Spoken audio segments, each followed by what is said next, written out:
আচ্ছা, ধরুন আমি আপনাকে বললাম যে ব্রাজিলের কোথাও একটা প্রজাপতি ডানা ঝাপটালে সেটার প্রভাবে টেক্সাস কিংবা বাংলাদেশে জলোচ্ছ্বাস হতে পারে।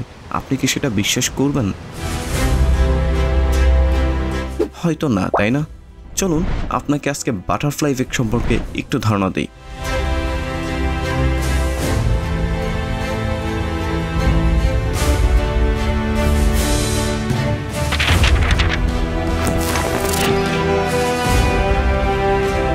1914 সালের এক গরমের দিন অস্ট্রিয়ার যুবরাজ ফার্ডিন্যান্ড তার স্ত্রীকে নিয়ে সারাইভো শহরে ঘুরতে বেরিয়েছিলেন।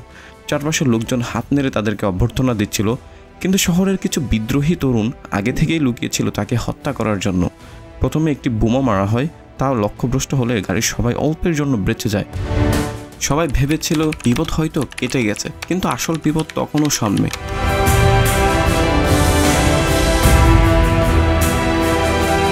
ফার্ডিন্যান্ডের গাড়ি শহরের একটি মোড়ে এসে দ্বিধাদ্বন্দ্বে পড়ে যায় কোন দিকে যাবে। এই দ্বিধাদ্বন্দ্বে থেকেই অস্ট্রিয়ার যুবরাজের গাড়িটি একটি ভুল পথে বাঁক নেয়, যে পথে গ্যাব্রিয়েলো প্রিন্স নামের এক বিদ্রোহী তরুণ বন্দুক হাতে আগে থেকেই দাঁড়িয়েছিল। যে মুহূর্তে গাড়িটি সেই বিদ্রোহী যুবকের সামনে গেল, সাথে সাথে সে গুলি চালায় এবং মুহূর্তেই মারা গেলেন যুবরাজ এবং তার স্ত্রী।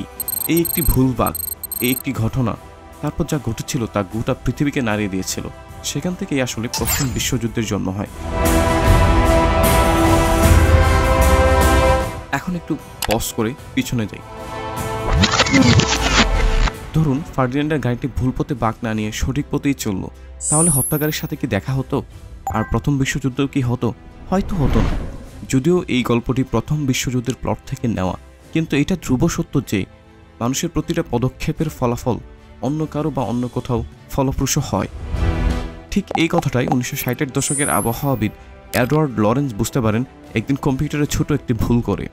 একদিন লরেন্স তার কম্পিউটার মডেলে আগের আবহাওয়ার ডেটা চালাতে চাইলেন, তবে সময় বাঁচানোর জন্য তিনি পুরো ডেটাটি দেননি। তিনি আসল সংখ্যা বা আসল ডেটা 0.506127 জায়গায় তিনি দিয়েছিলেন শুধু 0.506। তিনি ভেবেছিলেন এত অতি ক্ষুদ্র পরিবর্তন, এতে কোনো পার্থক্য হওয়ার কথা নয়। কিন্তু আশ্চর্যের ব্যাপার হলো কম্পিউটার যে ফলাফল দিয়েছিল তা একেবারেই আলাদা। সেটা পুরো আবহাওয়ার পূর্বাভাসকেই বদলে দিয়েছিল। সেখান থেকে তিনি বুঝলেন প্রকৃতিতে ছোট একটি পরিবর্তন সময়ের সাথে সাথে বিশাল পার্থক্য তৈরি করতে পারে। যেমন একটা ক্ষুদ্র প্রজাপতির ডানা ঝাপটানো দূরে কোথাও এক ঝড়ের কারণ হতে পারে। এই আবিষ্কার থেকেই জন্ম নিয়েছিল বিখ্যাত খেওয়াস থিওরি আর সেই বিখ্যাত বাটারফ্লাই ইফেক্ট ধারণা। বাটারফ্লাই ইফেক্ট আমাদেরকে শেখায় কোনো কাজকে ছোট ভেবে অবহেলা করা যায় না, কারণ প্রতিটা সিদ্ধান্ত, প্রতিটা শব্দ, প্রতিটা পদক্ষেপ আমাদের ভবিষ্যৎকে নতুন পথে নিয়ে যেতে পারে। হয়তো আজ আপনার নেওয়া একটা ছোট্ট সিদ্ধান্ত আগামী দিনের ইতিহাস লিখবে। তাই সিদ্ধান্ত নিন, আর সেই সিদ্ধান্ত অনুযায়ী নিন অ্যাকশন। আশা করি বাটারফ্লাই ইফেক্ট কি সেই বিষয়টা আমি আপনাদেরকে বোঝাতে পেরেছি। আজকে এই পর্যন্তই। জ্ঞান ভ্রমণের এই যাত্রায় আমাদের সাথে যুক্ত হতে চাইলে অবশ্যই পেজটিকে ফলো দিয়ে রাখবেন।